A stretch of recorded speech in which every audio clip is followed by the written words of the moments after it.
Prince Harry is nowhere to be seen in a brand new landmark documentary about King Charles' coronation, despite attending the event. The BBC documentary Charles III, The Coronation Year will be screened on Boxing Day and shows unseen behind the scenes footage of the royal family in the King's Coronation Year. It's set to show rehearsals for the coronation as well as what went on the historic day back in May. Despite having a seriously rocky relationship with his father the King, Harry did fly to London from his home in California to be present at Westminster Abbey to see his dad crowned.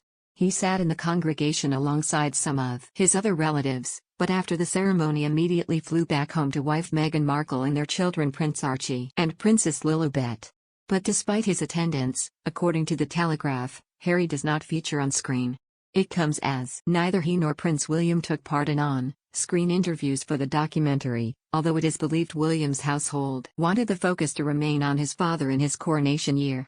One royal who was featured heavily in the program is Princess Anne, who was interviewed as part of it. In it, Charles' sister sheds light on their late mother the Queen's final days before her death at Balmoral in September 2022. She reveals how the former monarch felt it would be difficult if she died at Balmoral but was persuaded to step back from the decision-making process. The former monarch's only daughter says it was serendipity she was at Balmoral before her mother's death and she weirdly felt a sense of relief when the imperial state crown was removed from her coffin, symbolic of her role passing to Charles. Speaking about her mother the late Queen, Anne says in the documentary, "I think there was a moment when she felt that it would be more difficult if she died at Balmoral.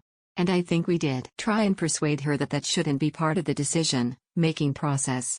She concludes with a laugh, "So I hope she felt that that was right in the end because I think we did." Queen Elizabeth II, the UK's longest-serving monarch, died peacefully at Balmoral in Scotland on September 8 last year, aged 96. After reigning for 70 years. It appears at the end of her life the late Queen was still concerned with duty and others, not wanting her passing in Scotland to cause added issues for those implementing London Bridge, the code name for the arrangements for her lying in state, vigils and a grand state funeral. Different plans were in place if the Queen had died at any one of her main royal residences, from Sandringham to Windsor Castle, and even overseas, with the arrangements for Scotland given the code name Operation Unicorn. And also, tells the documentary, "My mother's funeral in St. George's, he takes the crown off the coffin, I rather weirdly felt a sense of relief. Somehow that's it, finished.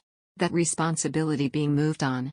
At that moment crown jeweler Mark Appleby removed the crown, scepter and orb from Queen Elizabeth's coffin before it was lowered into the royal vault as the royal family watched.